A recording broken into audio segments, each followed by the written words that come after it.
I was able to do some work with only my right foot clipped in, but I felt very weak and challenged. With my left leg, I had much better form and felt strong as normal. Hope the topic could be of relevance to others. I'm aware that my specific issue can't be diagnosed on the podcast, but there might be others with the same problem who haven't noticed it yet, like me. Basically, Soren, you just outlined exactly what we do when we run through a question to see if it's good or not for the podcast. So yeah, absolutely. He says, so info on how to diagnose the problem, who to work with, and maybe some drills would be of interest. Firstly, we should probably start out and let you know, Soren, that you're not alone, in the sense that everyone, whenever I do single leg drills, I always look down and I'm like, yep, one of those is different than the other. Yeah. They're always different. It's never like I'm perfectly symmetrical and both legs move through the pedal stroke exactly the same. That's largely why I prescribe these, why they're in the workouts, is I want people to just to recognize if there is an imbalance, and then to decide if that imbalance is pronounced enough to need to be addressed. So in a lot of the cases, these are just form drills. They make it entertaining. They make you just refine each leg's movement, and that's pretty much where it ends. But they can, in this case, point out that there's, sounds like a pretty big strength limitation here, or even a coordination limitation.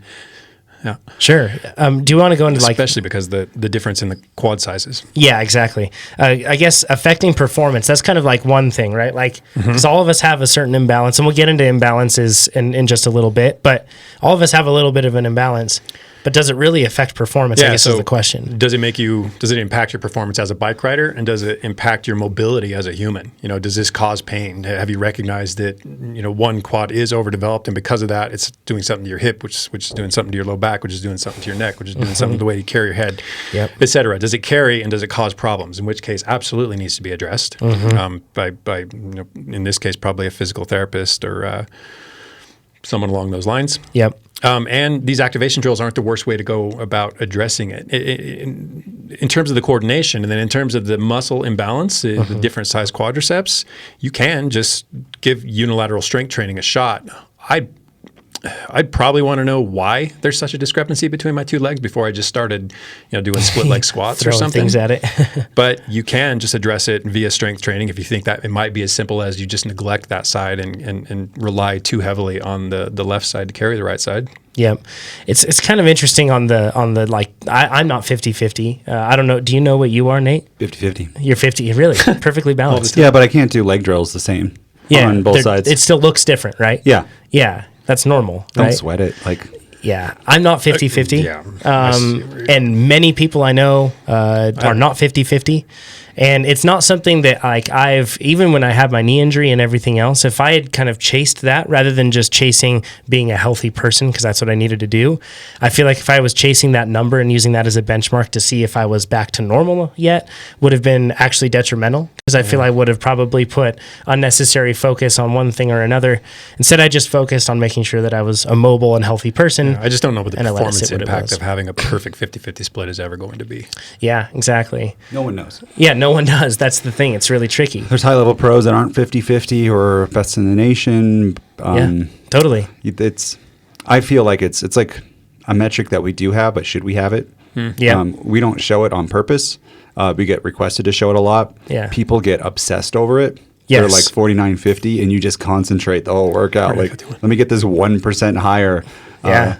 Just focus on putting out more power. Yeah. There's so many other things to do. And unless there's a study showing later that they can take people who are 48, 52, and over time going 50-50, and then there's a performance improvement. FTP. Yeah, show us those studies, and then we can start worrying about this. Exactly. Yeah, then we would. Yeah. If there's 100%. We put that in the product. We'd add it because it makes you faster. Yes.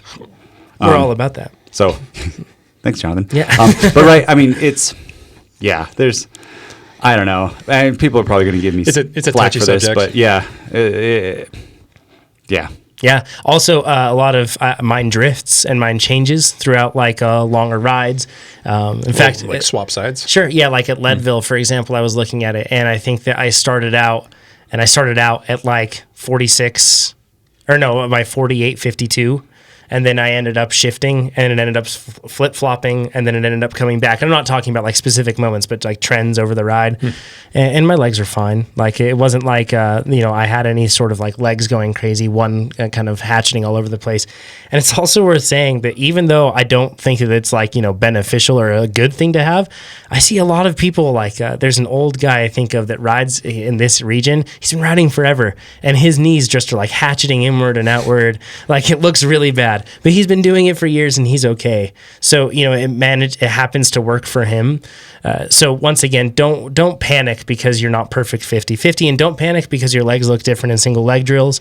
The point is that you're just making sure that you're not missing out too much on one side or the other. If you have a dead spot in the pedal drills, for example, and you notice that there's a big dead spot, that's where you might want to look at trying to be more smooth on that side, and that's where the pedaling drills really help. Another thing that someone will say is, well, let's say I came back from a leg injury, and there's a big discrepancy. Chad, in that, we're like, someone breaks a leg or something and doesn't use that leg for a long time, would you recommend, rather than chasing 50-50 in the workout, doing unilateral strength work instead to get that more in line? Yeah, absolutely. And I think any physiotherapist would as well. Yeah. Oh, yeah. That's a perfect instance where you'd want to address unilateral leg strength. Yeah. Yep. I don't want to share names because I don't want to get anybody, up in or have like a pitchfork mob coming after them.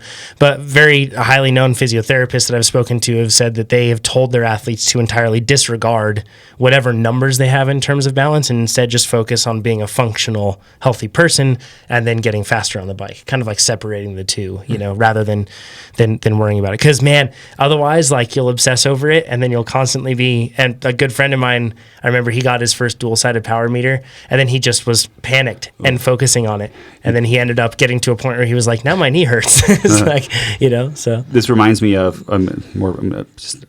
I'm instigating mobs right now, is spin scan back in the day with CompuTrainer. Oh, yes. Because you could do it. Yeah. And I remember somebody telling me, like, the best riders go 100%, like, equal spin scan. And I still hear that from longtime riders. Like, you're not efficient unless you're a perfect circle and putting out the same amount of power.